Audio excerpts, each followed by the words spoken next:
kembali kita bersyukur kepada Allah atas segala karunia-Nya. Salawat dan salam kepada Nabi Muhammad sallallahu alaihi wasallam.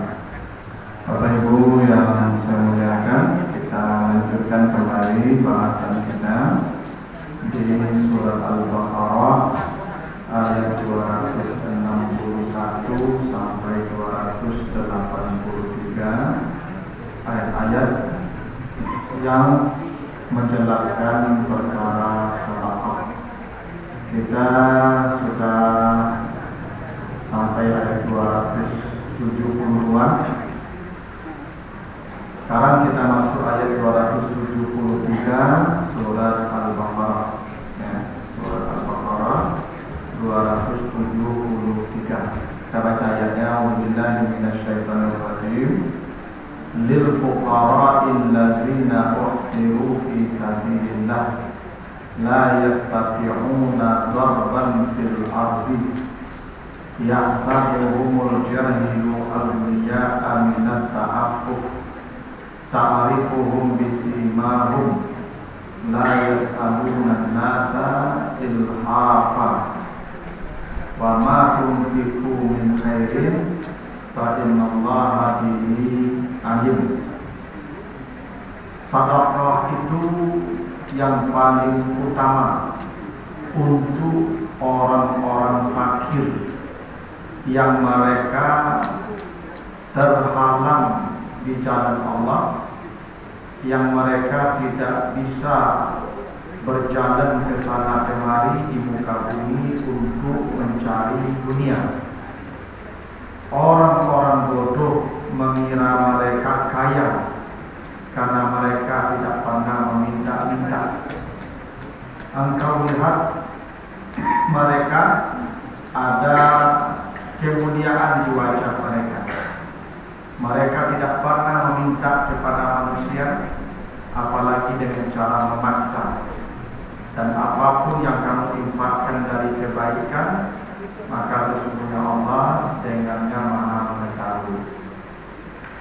Jadi kata Allah, sedekah itu yang paling utama itu lil fuqara, ya, untuk orang-orang fakir.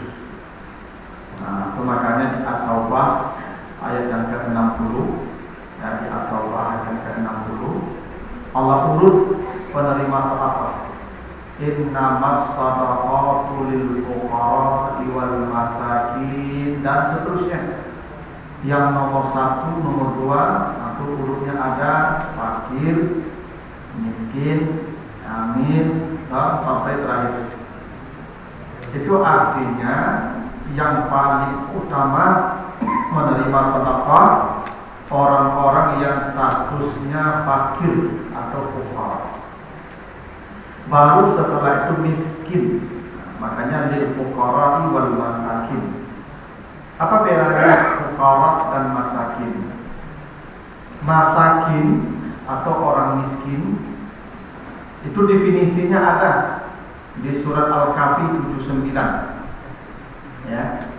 Surat Al-Kahfi 79. Ammas safinah fakanat limasakin ya'maluna fil bahri. Nah, itu definisi miskin.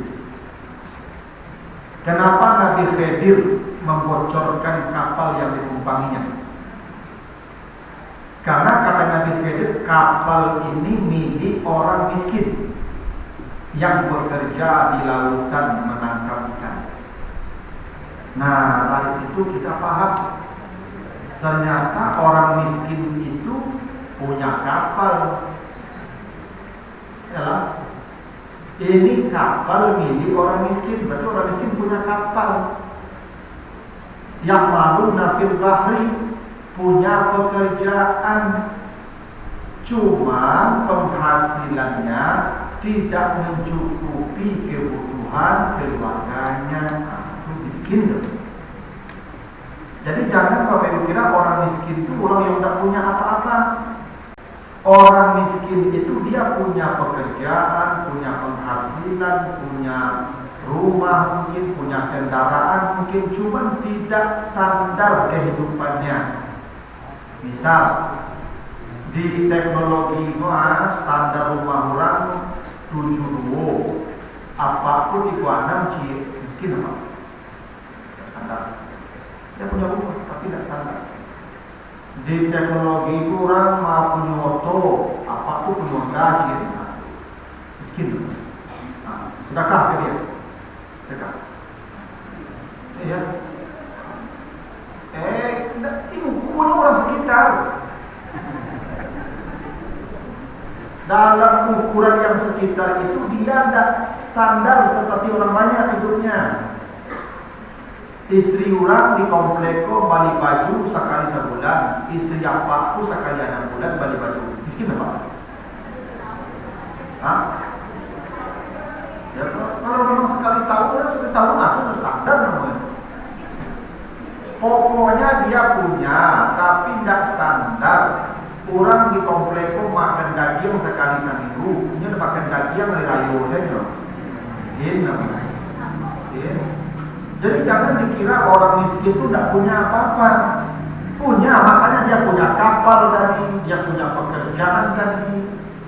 Boleh jadi dia pegawai negeri itu. Pegawai negeri berseragamnya. Cuma gaji sampai juta, anak beranak. Kuliah, SMA, SMP, ya kan? SD, itu udah cukup gitu. Apa yang kami pegawai kantor gubernur itu?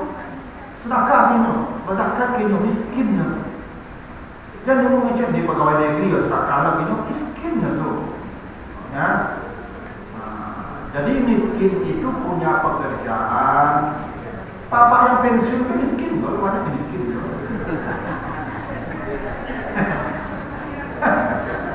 Lagi saya mau sedekah, takkan nggak bisa, pensiun. Ya. Nah, jadi yang disebut miskin dia tidak standar hidupnya seperti orang yang di tempat dia domisili itu dia tidak mencapai level kehidupan yang standar. Dia punya pekerjaan. Itu makanya di surat Al-Kahfi 79 tadi kapal ini milik orang miskin pakai kapal. Ya, yang malu nafil bahari mereka bekerja di laut, bekerja punya penghasilan itu. Ya cuma tidak mencukupi kehidupan standar ya orang-orang yang dia tanggung. Nah kepada orang yang begitu bersedekahlah, kalau ada zakat berzakatlah, karena miskin. Nah fakir ini dia tidak punya pekerjaan, boleh jadi karena cacatnya tidak bisa bekerja, boleh jadi karena lemahnya. Ya, itulah tua bangka, anak tak punya, istri tak mati itu, keluarga tak ada, memang uluran tangan orang menaruhnya, fakir namanya, fakir. Ya, tapi kalau dia punya anak kaya, tak fakir namanya, itu orang terlantar namanya. Karena apa itu kalau lagai, dia ditanggung di anaknya, anak laki-lakinya. Kalau dia dicampakkan anaknya itu bukan fakir, dia telantar. Yang fakir itu tidak ada yang menanggungnya. Memang uluran tangan orang saja yang diharapkan. Nah yang begitu fakir. Dia tidak punya pekerjaan, tidak punya penghasilan, tidak punya apa. Mungkin cacat pula, sakit pula, lemah pula. Dia pada pokok. Nah di ayat ini Allah sebutkan salah satu jenis orang fakir. Ya, di 273 ini. Siapa yang disebut fakir? Orang-orang yang tertahan di jalan Allah, yang mereka sibuk berjuang di jalan Allah menegakkan agama, sehingga tak sempat ke sawah, tak sempat ke ladang, tak sempat ke pasar, tak sempat. Dulu Bapak Ibu ada orang yang jadi tentara itu sukarela, tak ada gaji. Dia berperang tiap sebentar membela agama Allah, tidak ada gaji.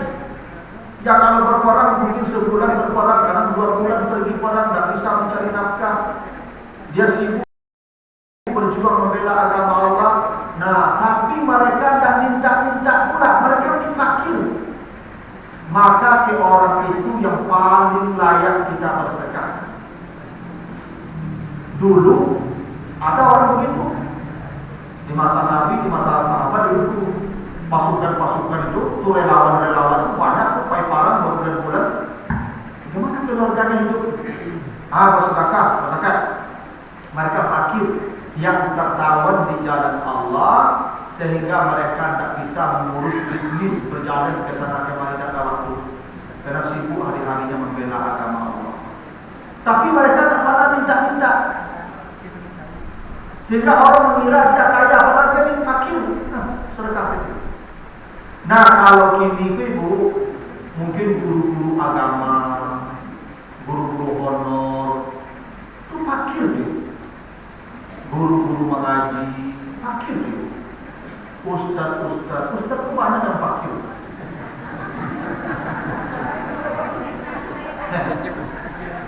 Iya, Ustaz itu banyak yang fakir. Coba Pak, kalau lampu kan plat merah. Kalau Ustaz plat merah itu tidak masalah. Karena negara menjaminnya. Tidak pengaruh mana sedekah jamaah tidak pengaruh mana. Ya istrinya keluarganya bisa hidup dengan apa yang sudah diterimanya dari negara. Tapi banyak Ustaz yang hitam. Dari subuhnya berceramah, siang berceramah, zuhur berceramah, asar berceramah, malam maghrib berceramah, isya berceramah. Kapan dia mencari dunia? Kapan dia mengurus bisnis? Dari subuh sampai malam dia mengajar umat agama ini. Kalau dia tinggalkan dakwahnya sana atau mengurus umat, maka ibu-ibu apa-apa, kalau ustaz-ustaz itu bersedekah. Iya. Asal sobo di ustaz itu salam tempel. Ya itu ibu bapak. Kalau ustaz, dia cari-cari kalau ustaz. Kalau kan ada kalau ustaz yang memang lah berpuluh-puluh tahun berceramah di Honda. Ibu, boleh pada itu. Nanti udah. Iya ya lah foto dia lagi aja lah. Itu yang fakir tadi. Yang dari pagi sampai sore kami itu tidak ada dikaji. Cara makan apa gaji? Memang kewajiban mengajarkan agama. Dulu itu zaman siswa, guru-guru mengaji itu ada digaji. Bagi minyaknya. Aku terkadang guru mengaji itu saja aku mulai belajar mengaji sampai kapan aku Andia sampai ke kepada kuliah. Itu lu pada balik minyak, tak tahu gaji itu. Pembalik minyak mana ada lelaki yang pandai itu tak tahu gaji itu. Tidak ada guru mengaji yang kayu-kayu di kampung itu. Karena memang tidak ada gaji. Karena mengajarkan Al-Quran, mengajarkan agama itu kewajiban, bukan profesi. Kalau dokter profesi, makanya dokter berhak mengatakan berapa harus dibayar dari profesional. Kalau ustaz mengajarkan agama, tidak boleh mengatakan itu, tidak boleh memasang bayaran itu. Makanya aku ya Pak Pengurus sudah kalau sedang mulai ceramah kemarin. Padahal tidak ada negosiasi Pak Pengurus. Ustaz, yang kata Ustaznya, jadi Pak marah ya Ustaz. Ini itu hadis-hadis sahih itu tidak naik. Karena ceramah itu cakap mana ya? Mereka salah dia pengurus, ya kan? Nah, itu tempel, alhamdulillah, berimo. Tak perlu buka, makanya itu Pak Pengurus pada membuka. Pak, itu kan 5 tahun tak naik-naik. Aduh, ada coba. Tadi mau pulang. Karena bukan profesi. Kalau dokter bisa. Dokter itu profesional. Tak dulu masalah dulu. Kamu mau ayah dulu berubah ke dokter saraf dulu tahun 2000-an lah. Itu mau juga. Itu saraf bisa wantu lah. Toko seperti apa? Abang saya kali apa? Toko dua sampai kali toko. Allah. Berapa? 2 tuh lah. Tapi toko dokter itu dah tahu toko apa lah. Itu maka mahal lagi toko itu. Yang mahal itu bukan toko hanya mencari sampai dengan toko lah. Itu 20 tahun lah. Tak sembarang toko kalau lupa. Mahal mencari sampai di toko lah.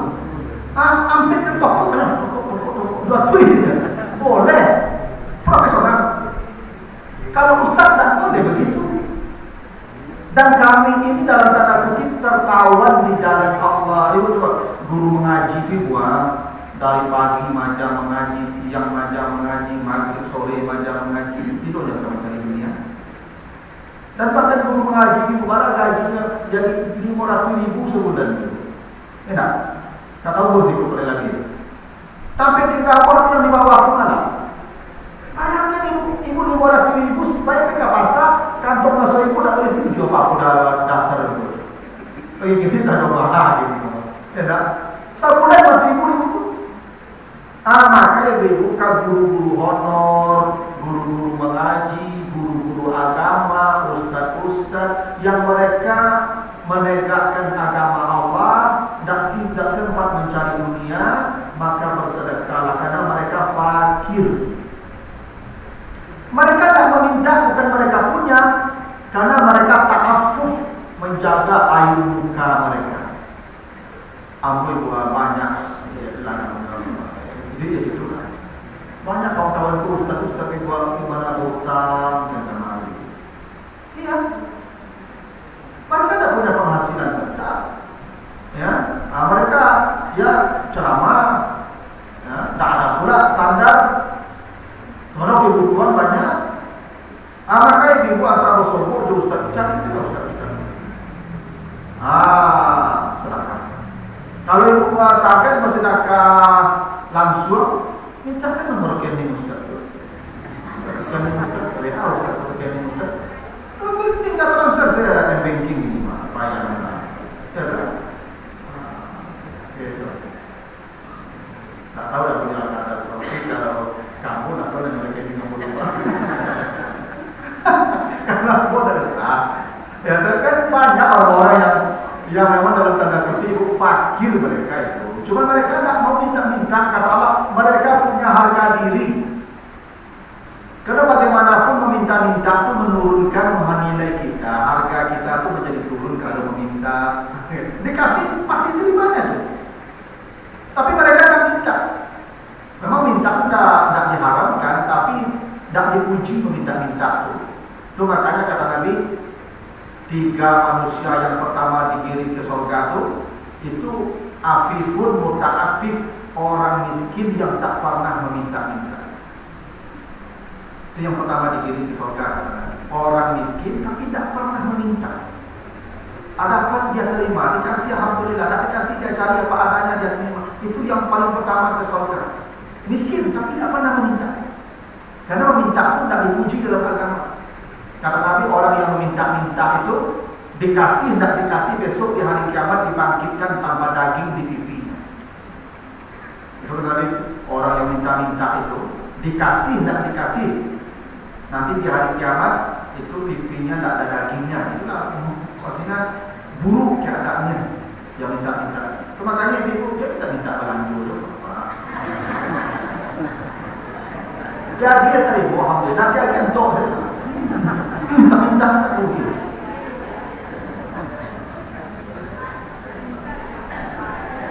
Ada jadi tu. Ya, masuk. Apa aku kena tahu ibu, kewajibannya mengerti apa. Cuma kadang-kadang kalau lagi lu nak boleh. Ada kau sasaran. Terima dia di alhamdulillah ada yang tu saya. Kau tanya ibu tanya apa? Baru makan, tidak ada masalah Pak. Pada masak, balik lagi. Tak balik. Kan kita nak boleh. Oh iya, aku belajar akan itu dia. Alhamdulillah. Macam itu. Kami kadang-kadang kembali, kadang pulang tapi pulang dia minta panjang. Iya Pak, kadang-kadang nak minta tu kami ya. Aku juga. Pasti kami yakin kalau aku itu minta. Cuma tidak ada tu kami sabar dulu. Jangan minta-minta panjang. Minta-minta tu anda harga diri. Ibu asal aku minta-minta bapak pun anda pandangnya sakit. Kalau mana dulu. Nanti ibu suka malak bapak, malak lagi. Yang bapak pun lagi tapi pulang. Kan tunggu kadang ibu lalu, baru pulang waktu. Tidak boleh. Pokoknya anak Khadijah itu kalau pulang Nabi tidur dulu. Tak pernah ada tanya itu. Itu Itu Khadijah begitu dia. Asal pulang Nabi, lalu. Tapi tanya mana? Bertanya saya dah lagi ke mana lagi? Besok siang baru. Kalau tanya orang anak nampak. Coba kau yang apa ini banyak jantungan nanti. Rado itu tasak. Ya kali berisiko lain dah. Kini kok banyak orang mati capek ini Pak. Apa-apa kok aku nak panjang hubungi itu. Karena itulah, lagi kini kok Pak. Ambo kok Pak merasa menang. Tak ambo dia bertanya apa-apa. Sajak COD kok Pak.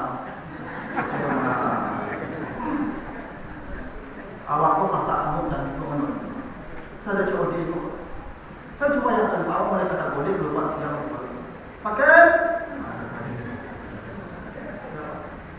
Boleh kalau boleh pakai 3 kali dari Pak. Saya dapat pada awak kaji kok bukan dipakai tu bayi apa. Saya awak punya ibu kalau kau belanja tanya lah kenapa Pak ada bayar baju kancak atau tidak kancak kalau kembali itu jauh tak langsung pasang tetapi kaji itu kami pelajari itu. Nah jadi itulah akhir itu ya. Mereka tak minta-minta bukan karena mereka punya, karena menjaga harga diri. Tak minta itu kan dipuji.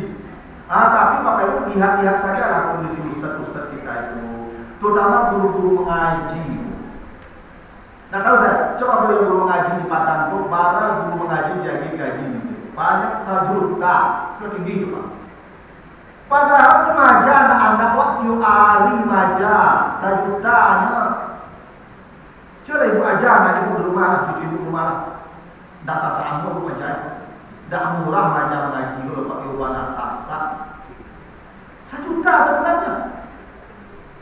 Amur ibu pada ceramah di Solo, di kota Solo, ada musyawarah ini, kampung Bumi Jakarta. Itu guru ngaji kurang di Malaysia.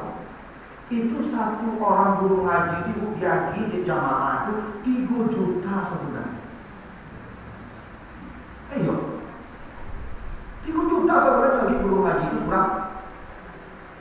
Itu di situ itu. Memang Bapak Ibu begitulah soal orang-orang yang berjuang di jalan Allah. Kalau tidak ada guru ngaji itu takabah ada kamu. Ibu bapak pandai sembahyang, pandai ibadah, kosan macam guru ngaji Pak. Apa bisa boleh kini pun guru ngaji itu berdua. Kalau mereka tidak ampun mengurus agama Pak, habis mau aliskan dulu.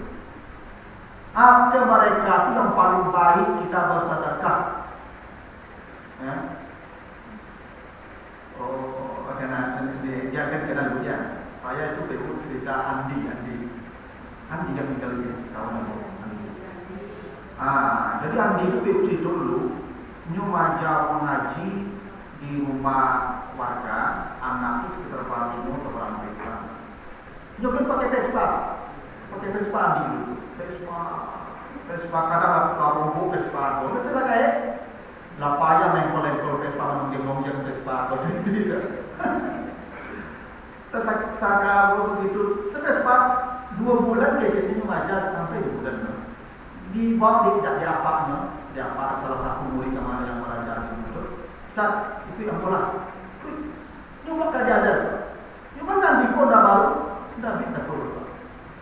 Itu ibu cari orang Ustaz tu kau super apikan itu kan diterima. Itu 80-an tahun Ustaz itu super apik. Tak ada dalam luka ya namanya itu lah ibu ya. Itu yang fakir namanya ya. Jadi yang paling layak menerima sedekah kata Allah orang fakir yang tertawan di jalan Allah. Sibuk mereka menegakkan agama Allah, tidak sempat mengejar dunia, berbisnis, berdagang, bekerja, tidak meminta-minta pula kepada orang. Dia tahan saja dalam keadaan ketidakberadaan itu. Kata Allah, ke mereka lah sedekah yang paling baik. Itu nama fuqara. Ya. Yang sering saya lihat itu guru-guru honor. Guru-guru honor itu memprihatinkan. Bukan ada sekolah. Kalau ibu yang guru tahu kondisi guru honor. Dia kembali Sabtu dia tak dapat. Padahal itu mengajar dari pagi sampai siang anak-anaknya.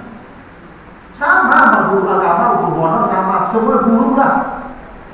Orang-orang yang berprofesi sebagai pendidik. Kasihan deh guru-guru honor ini. Ibu yang lega baladi ada sakit atau guru-guru honor itu sedekah. Ya. Karena mereka berjuang di jalan Allah, tapi mereka tidak punya ya kesempatan untuk ya mencari dunia. Itu fakir ya. Nah, lalu kata Allah ayat 274 ya. Nah, ada pertanyaan dulu, Ibu. Silakan Ibu.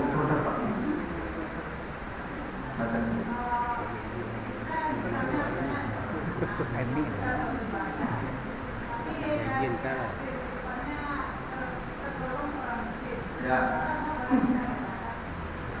Oh ya, anak itu sudah dewasa atau mungkin sudah berkeluarga, tapi ibunya payah, miskin, rajin jadi yang menikah, anak adolor. Bolehkah kita berzakat? Bersedekah? Bukan boleh. Yang paling afdal ke itu anak kita, karena dia bukan tanggungan ibu lagi. Jangan ibu cari yang lain.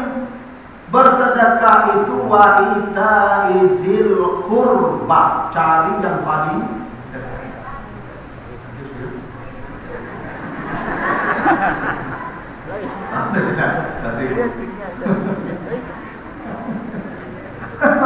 nggak ada pengaruh ceramah sedekah. Sajak materi sedekah dulu sama materi sedekah itu aja. Materi sedekah berubah. Memang itu lah yang materi sedekah. Ayo nah, jadi yang paling afdal bersedekah itu ke anak, kerabat, ke mama, ke menakan, ke adik, ke sana itu. Bahkan gini Ibu, karena begini, ibu dapat bersedekah berzakat ke anak boleh. Yang tak boleh itu anak berzakat ke ibu bapaknya. Anak boleh. Saya dan seluruh harta saya milik bapak ibu saya. Kata Nabi begitu. Ada seorang sahabat mengadu, ya Rasulullah, bapak saya kalau ke rumah saya diambil harta saya, tak pernah minta izin ke saya. Kata Nabi, anta wa maluka li abika, jangankan seluruh hartamu, engkau pun milik bapak ibumu. Jadi saya dan harta saya milik bapak saya. Karena itu milik mereka, bagaimana saya berzakat ke pemiliknya? Tidak boleh. Sebagaimana seorang istri tidak boleh berzakat, seorang suami tidak boleh berzakat ke istri. Pertama itu tanggungan buat dia, isi tanggungan dia, tidak boleh berzakat ke orang yang kita tanggung hidupnya. Yang kedua, harta suami itu harta istri. Bagaimana dia berzakat ke pemilik harta? Itu makanya ibu tidak berdosa mencuri harta suami. Karena bukan mencuri namanya, mengambil tanpa sepengetahuan tidak. Itu menjinok itu. Hah? Itu tak tahu ya. Kalau menjinok tahu ya menjinok tak boleh tahu, menjinok tak tahu. Talengah ambil. Kalau mesin pilih, kamu kenapa aja? Karena seorang istri itu harta suami itu harta dia. Maka suami tidak boleh berzakat ke istri. Tidak boleh. Tapi istri boleh berzakat ke suami. Karena harta istri bukan harta suami. Karena suami bukan tanggungan istri. Ibu jando kayu. Dapat warisan dari suami pertama mati, tapi misalnya 20 miliar, berapa kan 20 miliar ibu? Cuma nikah itu laki-laki apa aku miskin, tapi gagah. Edo, saleh, ya kan? Kerja orang makan lalu kekawin jadi ibu bahagia. Dia gagah lagi loh. Nah, aku zakat ibu 20 juta sebulan, setahun. Nah, dia dapat lagi ke suami ibu tu. Pak, kau zakat ambuan, mulai. Kau punya perasaan.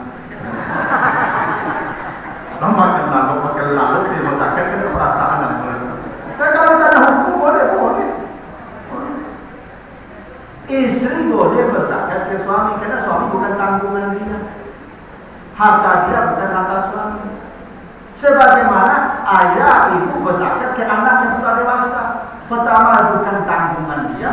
Yang kedua, harta ayah bukan harta anak. Beda. Harta ayah bukan harta anak. Hak anak harta ayah.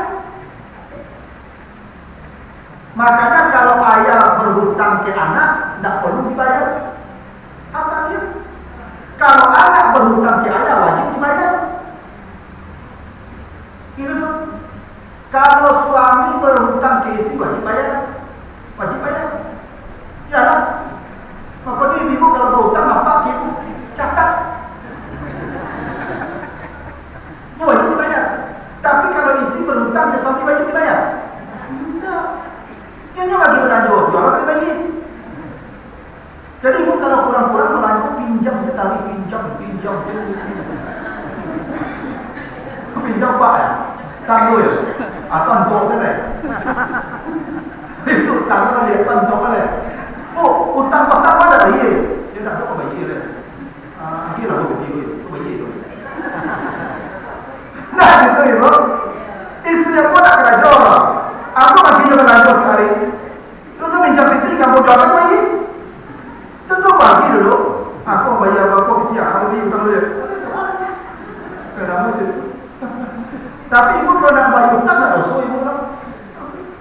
Cuma kalau ibu betul sedang, masa orang terlanjur pinjam saya dapat pinjam contoh saya pinjam contoh. Tapi kalau apa-apa pinjam saya contoh kan, itu tak dosa kan contoh. Kalau apa aku janji pakai bu pakai ibu dulu, mana 2 juta, aku contoh saya ibu kamu tu, tagi. Catat. Kenapa apa aku itu janji sangkunya itu tak wajib bayar tu pak. Gitu ya. Tapi tadi ibu-ibu agak rancang. Yo maksudnya, itu apa? Bu pakai ibu belum? Berapa? 2 juta. Kok catat apa? Pakai ibu siapa? Atau pada kawanan kau jadi ini? Beda nih kau itu. Ya itu pandai ibu dalam sosialisasi gitu. Dia kadang-kadang ibu awak kalau jual keluarga kamu, apalagi kalau hal yang sifatnya sunnah, perlu sosialisasi. Kalau tidak sosialisasi itu jadi masalah. Karena pemahaman dan sama apa mengabur dan sama. Sama lah itu. Nabi itu kalau makan menjilat tangan atau Nabi menjilat tangan istrinya. Makanya Aisyah bercerita, saya kalau makan dengan Nabi sering tangan saya jilat Nabi. Itu sunnah. Memang begitu. Jadi kalau kita makan dengan pasangan itu Nabi menjilat tangan istri. Itu sunnah. Saya dapat juga. Kalau tak apa? Namun ajak. Ibu cuba lah deh, ibu dijilat tangan dia apa? Ibu mana romantis. Masuk pengantin baru. Apalagi apa yang bagi bibir lain.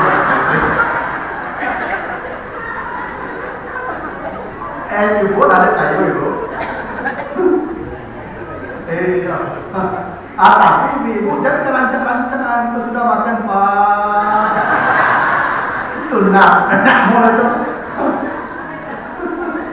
Kau namun tapi tentu kan harus sampai sampai. Tapi kok cuma kita jangan.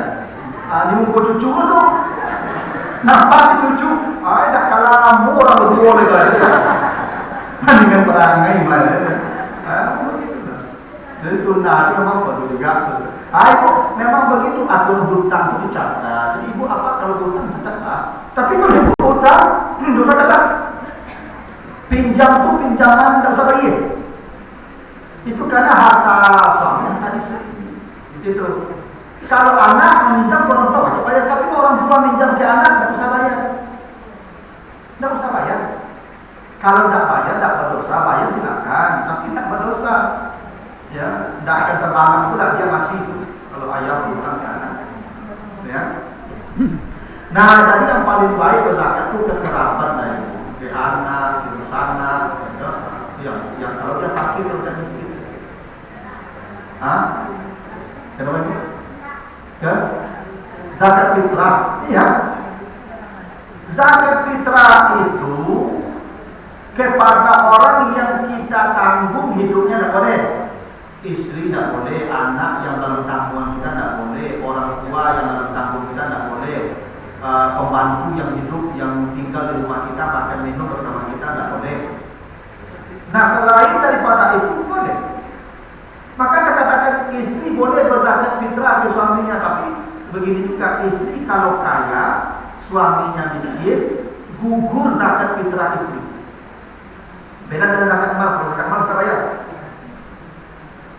Ibu jando kayo, menikah juga pak ko miskin. Ibu orang ada nak pak ko nak kerajo, tidak ada orang tua tidak ada.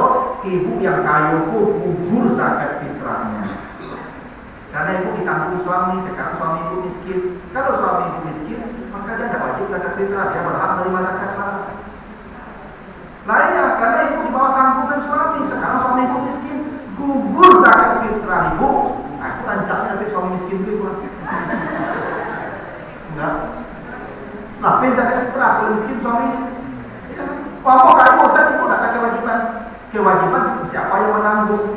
Saya menanggung anak saya wajib zakat fitrah mereka.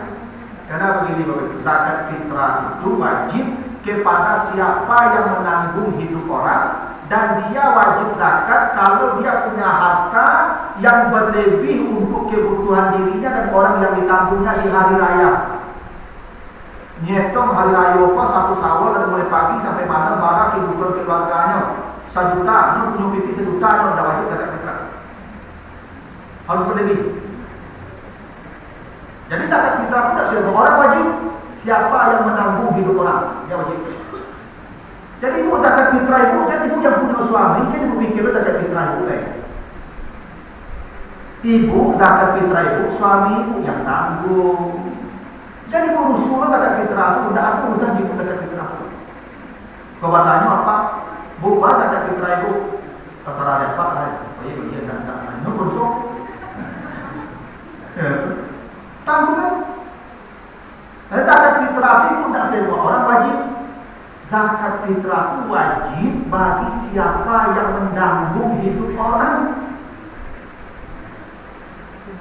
Saya menanggung hidup bapak saya kasih belanja 2 bulan, ibu saya kasih banyak 2 bulan, istri saya 2 bulan, anak saya. Tapi semua mereka, saya yang wajib menegak zakat fitrah. Mereka tidak wajib. Mereka tidak zakat fitrah, tidak berdosa. Saya yang berdosa. Itu beda zakat fitrah. Sebentar Pak, tadi apa? Nanti besar, misalnya yang berhak menerima zakat itu betul orang itu tidak sholat bagaimana?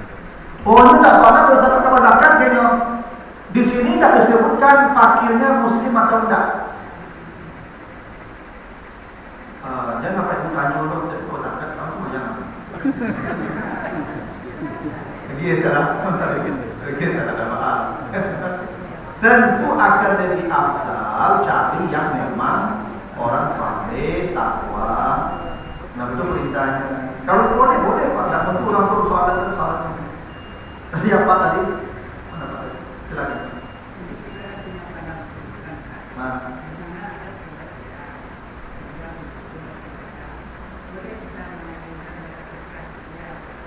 Zakat fitrah ke petugas kuburan. Ya kalau dia bukan petugas kuburan Pak, fakir dah, miskin dah, masuk dalam yang 8 tadi. Fisabilillah kan dia, musafir kan dia, gharimin kan dia, rikab kan dia.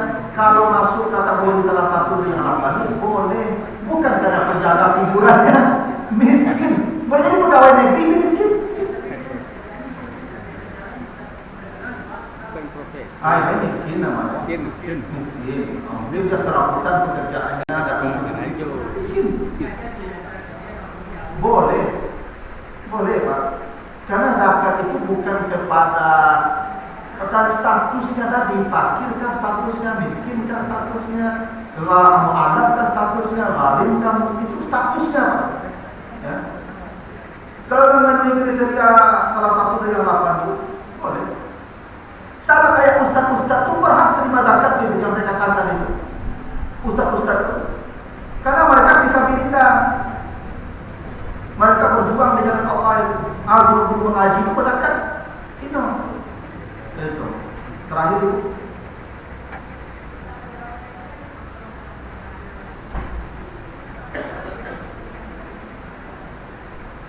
Dipotong gaji 3 bulan pegawai negeri, zakat. Zakat fitrah. Zakat fitrah dipotong. Zakat fitrah itu kapan dipotongnya? Bulan Ramadan kan? Zakat fitrah itu Ramadan dulu. Yang jadi dipotong fitrah, ini bukan fitrah. Dia zakat fitrah itu panumbuk puasa. Puasa yang bolong-bolong ditumbuk ke zakat fitrah itu maka waktu wajibnya menjelang sholat Id. Kalau kayak gitu zakat fitrah. Kalau zakat profesi, itu diperdebatkan para ulama, panjang perdebatannya. Ibu yang setuju silakan, yang tidak setuju diserahkan aja lah. Karena perdebatannya panjang. Baik Bu, dipotong gaji, zakat fitrah. Pemotongannya bulan Ramadan tetap. Ramadan boleh. Kalau bulan Ramadan boleh. Jangan kalau bulan Ramadan mana zakat fitrah. Tunggu Ramadan dulu. Potong nggak boleh Ibu, tak apa-apa. Ya suami, gaji suami potong. Gaji ibu potong lah.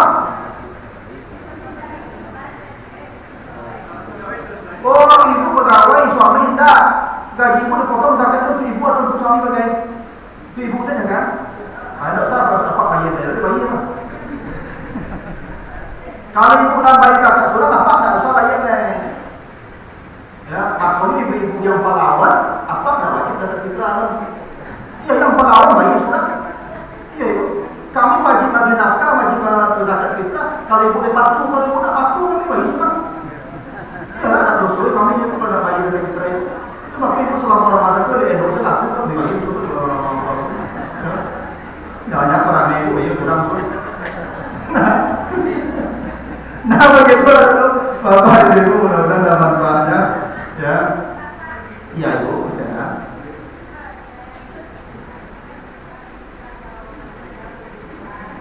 Ya Bu, ziarah kubur.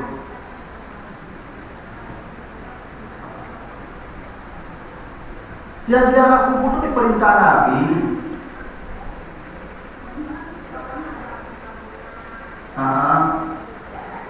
Ada dalilnya. Dulu Nabi kalau ziarah kubur ambil pasir tanah itu disiramkan pasir dan tanah itu 3 kali di atas kuburan itu. Dulu pasir yang paling gampang dapatnya. Nabi lewat di 2 kuburan diambil pelepah-pelepah basah dipancangkan di atas kuburan itu. Selama ini basah masih meringankan orang yang di dalam alam kuburnya. Jadi kalau dulu kan tanah yang udah dikenal baru bungo itu bayar bungo di rumah. Kalau bungo siram bungo apa? Yang tak boleh itu mengatakan ritual tertentu di kuburan. Tidak ada contoh. Kalau ziarah kubur bagus, kita mengingat kematian siku sampai kalau disuruh perang. Bagus lah. Kalau itu hari ke kuburan. Iya rasa makin itu orang-orang saleh itu dulu bawa lahat di rumah. Dibuat lahat di rumah itu kalau balik bagaimana masuk ke lahat itu, boleh ke lahat itu. Awal kalau baik kuburan itu lunak hati itu. Memang ziarah kubur itu banyak manfaatnya. Dulu perempuan dilarang. Kalau dulu di masa jahiliyah perempuan kalau ziarah kubur cuma rapuh-rapuh di situ. Nangis-nangis menyambut ramai suami di masa lalu. Dilarang perempuan. Karena perempuan kalau mati suaminya hobi itu. Karena memang ibu-ibu kalau mati suami memang terkumpulnya lebih lama, itu rasa sedihnya panjang. Kalau kami mati ibu,